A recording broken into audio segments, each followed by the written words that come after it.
It is good to be here again. I don't know if you're like me, maybe you're tired. That's okay. It's the end of the day. You're allowed to be tired. That's okay. But thanks for having me back. And all our family, including the littlest ones, really enjoyed this morning and in your company, so thank you. This morning I felt like I came with, like the brothers who left Egypt with their sacks full of grain and with treasure there. This evening, I come like the woman in Samaria with an empty jar, okay? So I don't know what you're going to get this evening, but we pray that you will be filled. Psalm 131. Unless I'm mistaken, I believe that it is the shortest psalm in the Bible.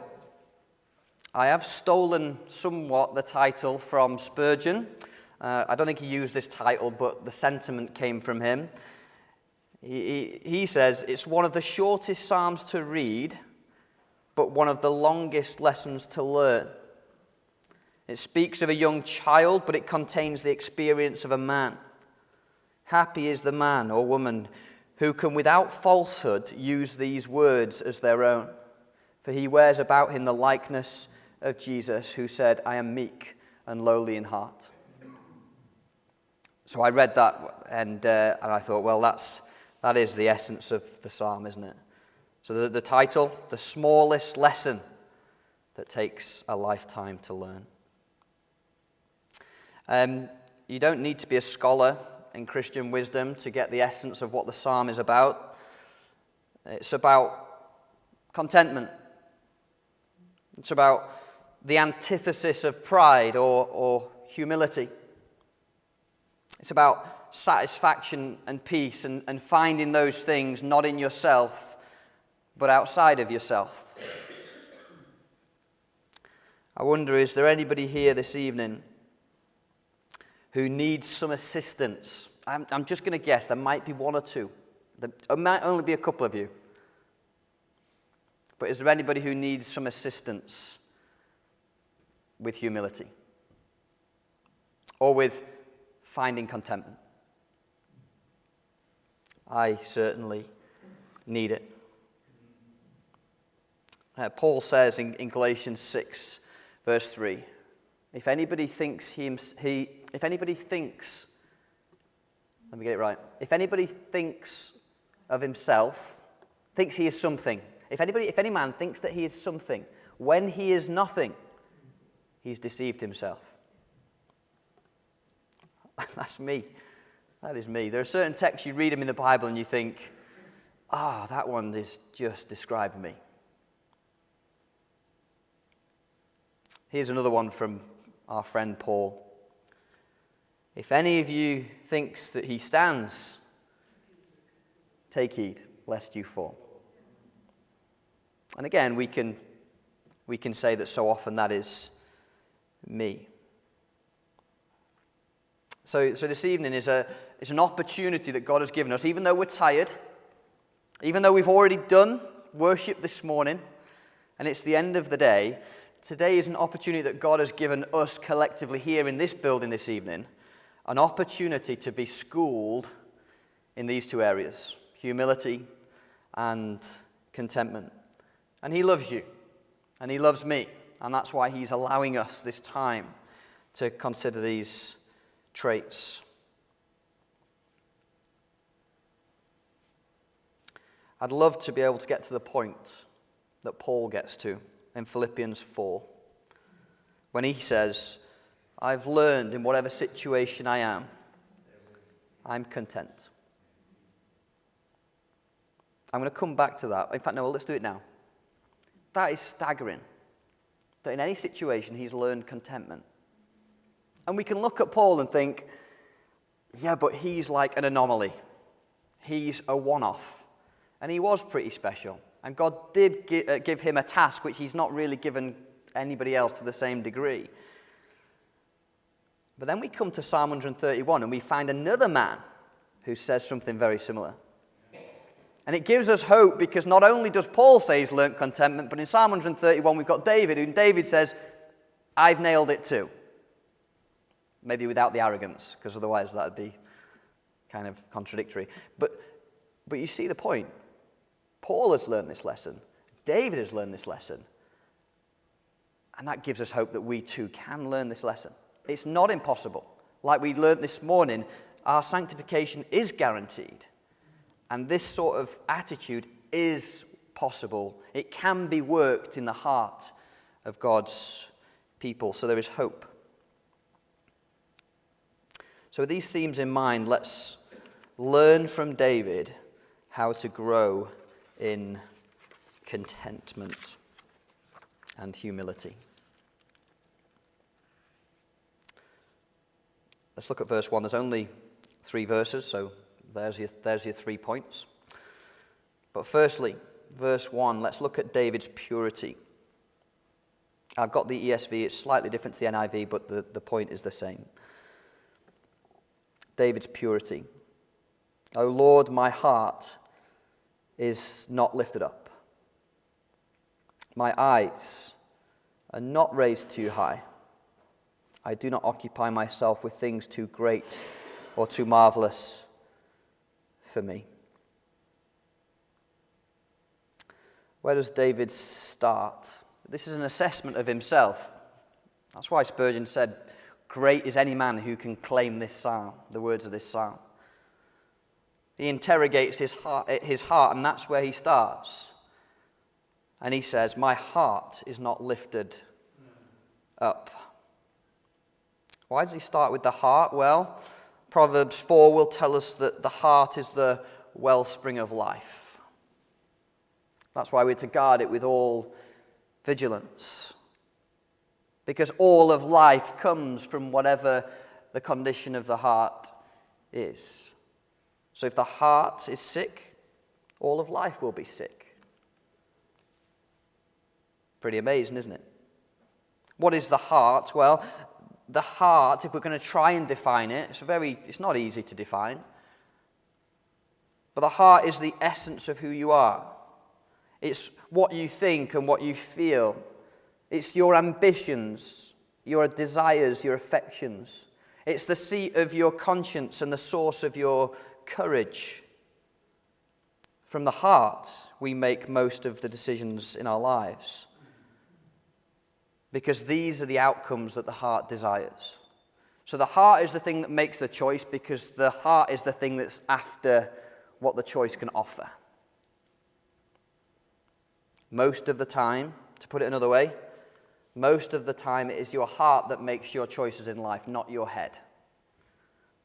Because your heart is seeking after something. Spurgeon says that the psalmist begins with his heart because that is the center of our nature. And if pride is in the heart, then it will defile everything else.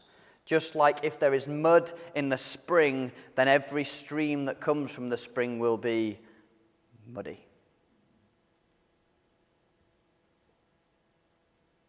Therefore, for David to say in verse 1, my heart is not lifted up, it's pretty staggering, isn't it? It's impressive, is what it is.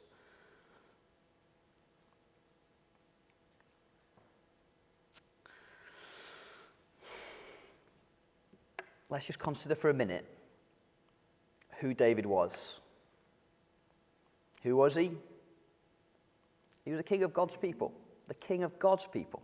Not just any old king, not even the king of a great nation, but the king of the great nation that was God's chosen people. And think about David's background, okay? Think about the humble beginnings of his life. He's the youngest of 8, okay? The youngest of 8 doesn't normally get a look in on anything, but he's the youngest of 8.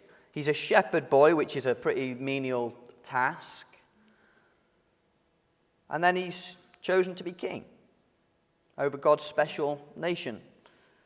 He fights bears and lions and wins. Okay? You know, I know you're looking for a pastor. Try and find one that can fight a bear and a lion and win. And then he takes on Goliath and he beats Goliath. Then he becomes a servant of the king. So he gets a really good job.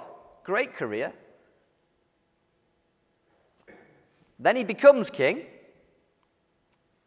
He slays his tens of thousands in battle.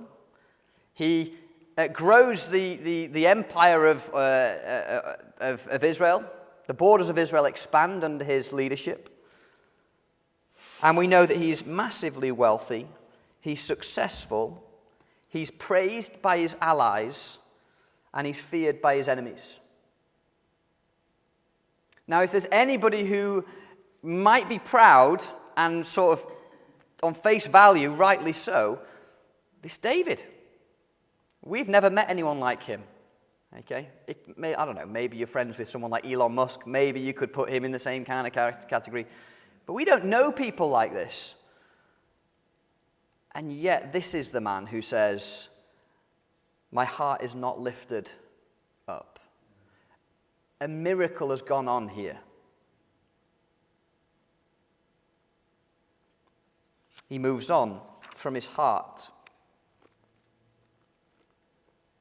He moves on to his eyes. He says, my eyes are not raised too high.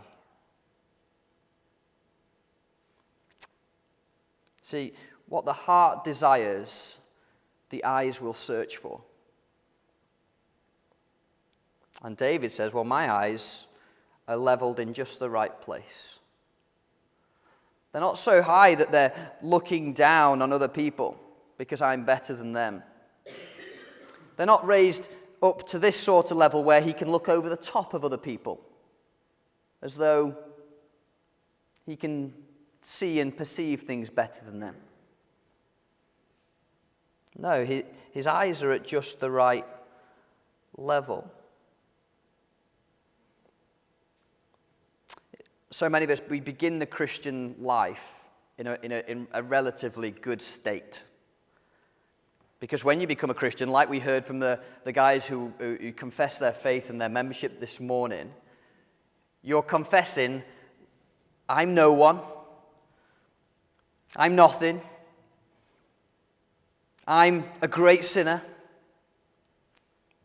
and my only hope is Jesus.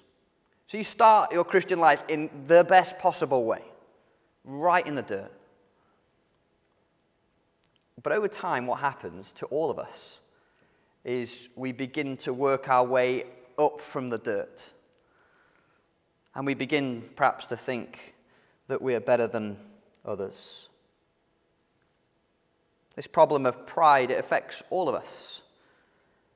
It affects rich people. Let me show you. I don't know if some of you are rich, but it affects rich people.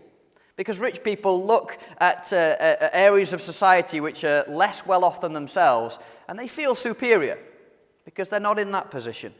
They own their own house. Maybe they've got an extra house. Maybe they've got a beach house. Maybe they've got a holiday apartment overseas. And we're just so grateful that we're not like those guys living in Morriston, right? That was a joke. Joke. Okay? But pride also affects poor people. I grew up in a very average area of Rotherham, okay? But I witnessed this because you would be in a miners' club or a working men's club, and you know what people would be saying? I'm glad I'm not like those toffs who live over there. Those posh people who think they're better than everybody else. I'm glad I'm not like them. And it's the same idea. I'm glad that I'm better than them. Even though they're rich and I'm poor, I'm glad I'm not like them. See, pride affects everybody. The rich, the poor, the young, the old. It's a problem that we all have. And yet David says, by the grace of God, my eyes are not raised too high. See, this is what the gospel can do for us. Actually, this is what Jesus can do for us. It can take us from being proud people to being humble people. Actually, the gospel gives us a desire to be like this. a desire to be humble, which is remarkable. You see, when we come to Christ, he begins to give us new thoughts and new desires. We begin to hate the things that he hates, and we begin to love the things that he loves. And Jesus loves humility. He opposes the proud, but he will give grace to the humble.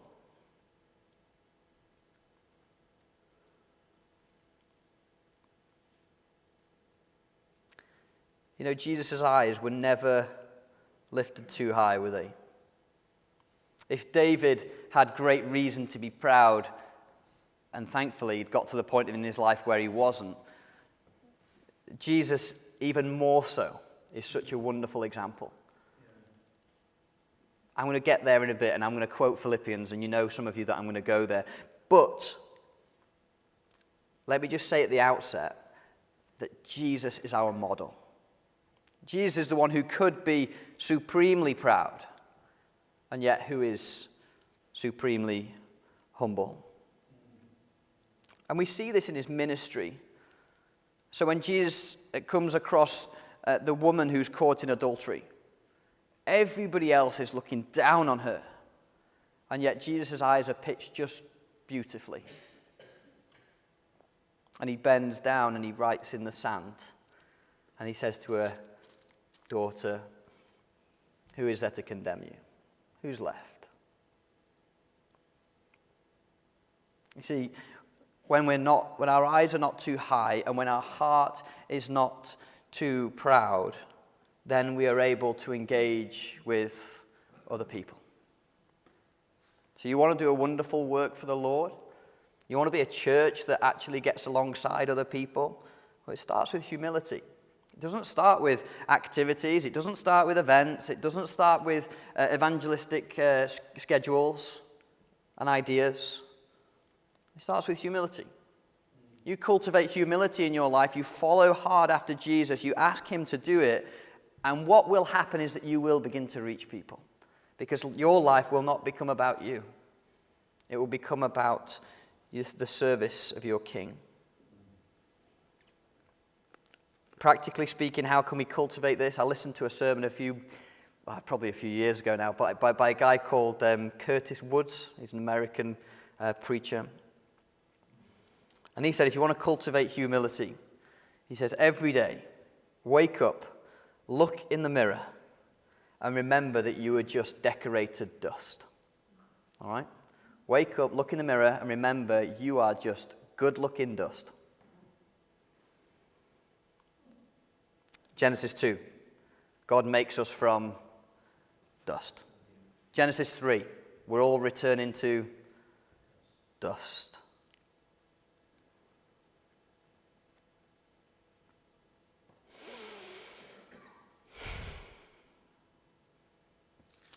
I'm going to move on. Still under the first point, we've looked at his heart, we've looked at his eyes. And then we move on to the hands. And in verse 1, he says, I do not occupy myself. That's where I get the idea of hands from, what he chooses to gather around and do an action. I do not occupy myself with things too great and too marvelous for me. I'm just going to give you a personal example of how this verse helps me. When I'm out on the roads, I work as an engineer, and I travel the UK. And when I'm in the car, I can find myself daydreaming about how I ought to be paid more. Okay, just laying my heart out for you here, okay? And this is frequent. So if you want to know what to pray for humility for me. And I think about, for those of you who know LinkedIn, okay, so social media for working people, I think about all the different jobs that I could apply for. And I regularly look on the jobs advert. Even I'm quite satisfied in the job that I've got. But I look there because I'm thinking, could I get to this position? And it's not a financial thing. I think it's just a pride thing. Could I get to this position? Could I work for this company. I think I could do this role really well. Should I apply for it? And I can spend hours. How I don't crash the car, I don't know, because I get lost in daydreams. And I think about these things. And this verse is really helpful. Because David says, I don't occupy myself with things that are too great for me. I'm not sure what was on David's list of thoughts that he could have occupied himself with. I mean, he's the king. He's got a lot already. He's already occupied with quite a lot, right? Running a nation. But he doesn't go out there looking for stuff which is really outside of his God-given remit. So whether it's his heart, whether it's his eyes, or whether it's what he occupies himself with, he's not looking to be top dog. And the Lord loves to use people like this, whether you're a king or whether you're not a king. Practically, we see it played out in David's life on a couple of occasions. He has been promised that he is going to be the next king of Israel because God has rejected Saul. And he's chosen David, a man after his own heart. And that could have gone to David's head. And on a couple of occasions, he finds himself with the ability to take out Saul. And Saul has tried on several occasions to take David out. So here's an opportunity now. We can get rid of him. We can move on with God's plan. God's rejected him anyway. And yet David doesn't do that. He doesn't grasp. He doesn't occupy himself with things that are too great or too marvelous for him. He waits and he's content with whatever God gives him in that moment and on that day. So, are we like David? Are we content with letting God bring to us what God wills in God's timing? Or are we grasping? Are we trying to manipulate situations this week so that favorable outcomes will come our way? Or are we letting God order our lives? It's a challenge, isn't it? We're going to move on. Like this morning, the next 2 points are shorter. So we've looked at David's purity. Let's look secondly in verse 2 at David's peace.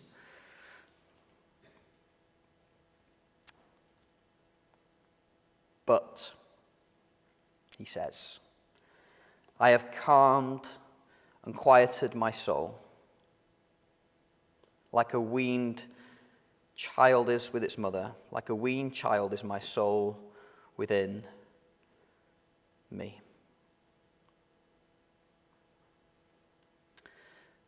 We know what David has been weaned to because he's weaned to a calm and quieted spirit. Okay? What we don't know is what David has been weaned from. We're not explicitly told. But the point is there's been development.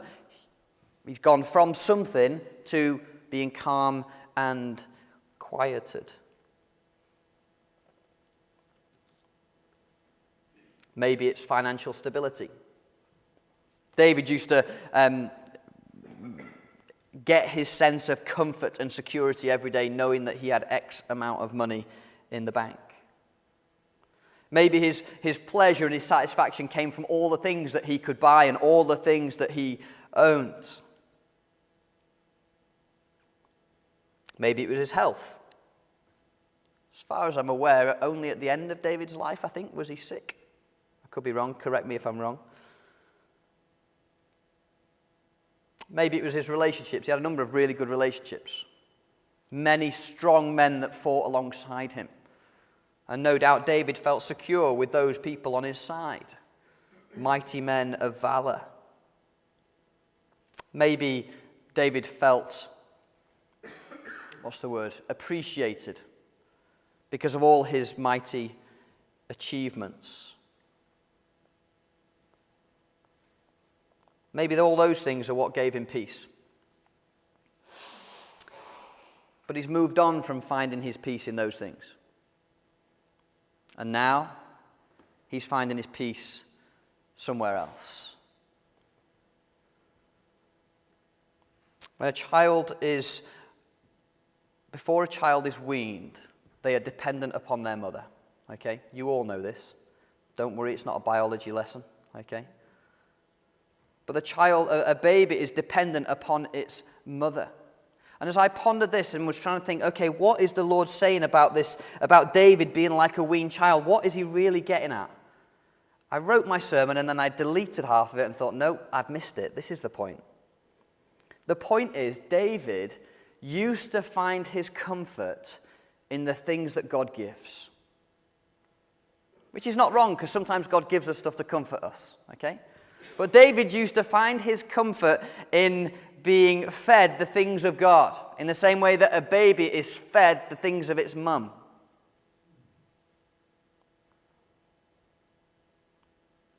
And when the baby doesn't get the things of mum, the baby screams, the baby tantrums, until eventually the mother picks up the child, feeds the child, it soothes the child, and the child is happy for half an hour.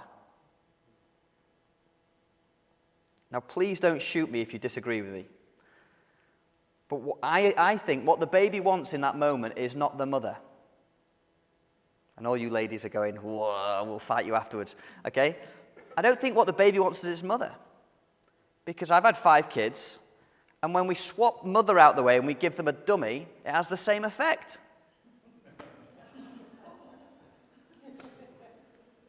Baby's going mad, give him a dummy, baby's fine. It's the process that the child wants. It's the soothing that the child wants.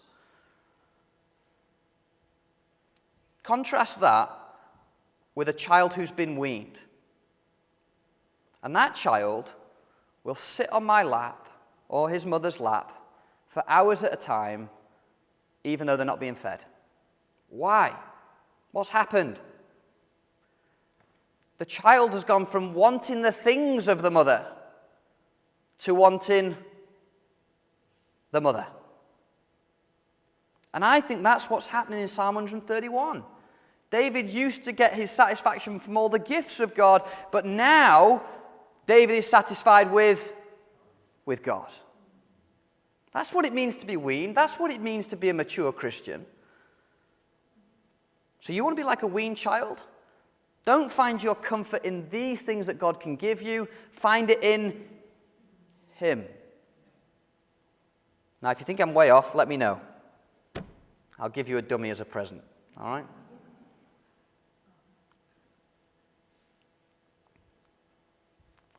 Verse 2. See if you agree with me. I've calmed and quieted my soul like a weaned child with its mother. Like a weaned child is my soul within me. You see, he says that I'm like a weaned child with my mother. So he's not getting the things from the mum anymore. He's just getting the mum now. And that is maturity. So we've seen David's peace. We've seen David's purity. I'm going to skip loads of application. I'm going to go to the last point. Let's look at David's plea. And then hopefully we'll land back with Jesus. David's plea. Verse 3. O Israel, hope in the Lord from this time forth and forever.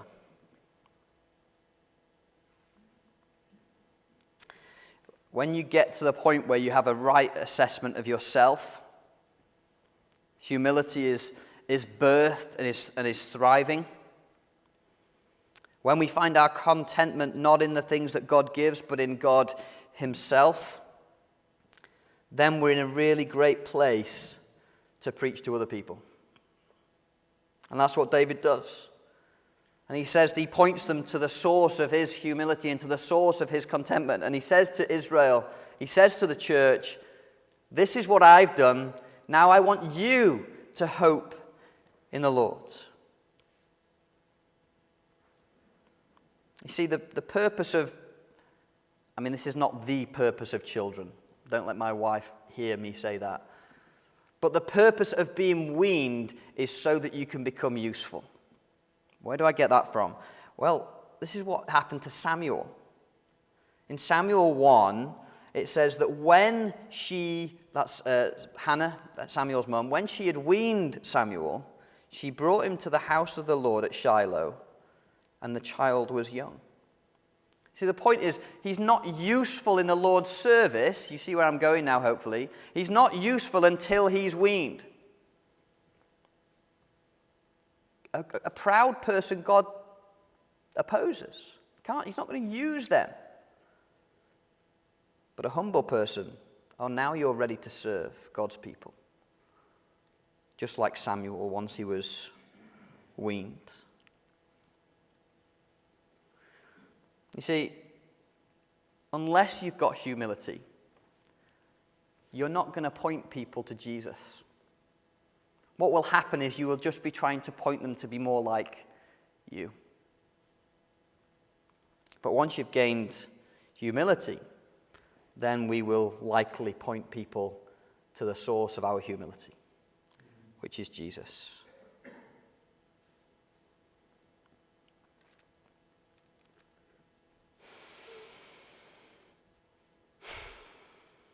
As we wrap things up, though it is David that utters these, I think with a clear conscience, I think he utters these words. I'm not saying he's sinless, but I think he's speaking this with a clear conscience. We know that these words can't purely be about David, because David cannot fulfill these to the nth degree. Now, ultimately, Psalm 131 is not about David. It's ultimately about Jesus. See, only Jesus can really epitomize these words and say, Father, my heart is not lifted up. My eyes are not raised too high. I do not occupy myself with things too great and too marvelous for me. Do you remember even like in the wilderness? Do you remember? Satan comes to test him, and he offers him all the kingdoms of the world. And I know that they are Jesus's already. But you get the point. Jesus could have grasped that, couldn't he? But he doesn't.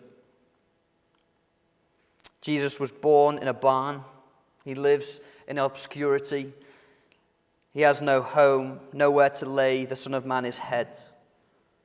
He didn't overlook the marginalized. He never grasped for an audience with the king or a seat in the synagogue. He's the King of Kings. And yet he ate with tax collectors and sinners. See, this psalm really is about him.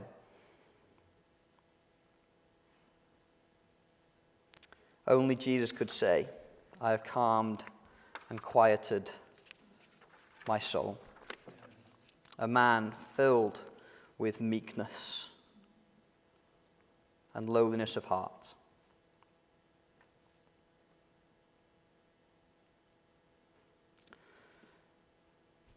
I want to close by saying that just as David pleaded with the church to find their hope in the same place where he found it, in the Lord, I just want to do the same this evening. For you, but also for me, and say, come on, hope in the Lord. He can do this. He's done it for Paul. He can do it for David. He has lived it through himself in the Son. See, Jesus has already mastered and fulfilled this humble, contented, non-grasping spiritual life. And so as I call us this evening to say, come on, let's go to Jesus because he really can do it, I think I'm preaching well. Go to him. As we start the service, we said there's none of us who don't need a shot of humility. There's none of us who don't need an extra shot of contentment. And I will tell you, there's only one place where you can go and get it, and it's the same place that David got it. Or it's the same place, we might say, that Paul got it.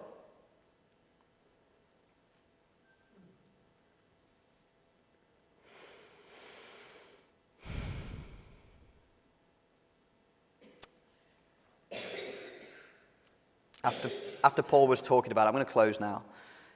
But after Paul was talking about his contentment, he says, have this mind among yourselves, which is yours in Christ. So just as I said, this is a guarantee for you, this is also already available to you. The mind of Christ is already yours. It's already yours. So now we just need to ask him to help us live it out.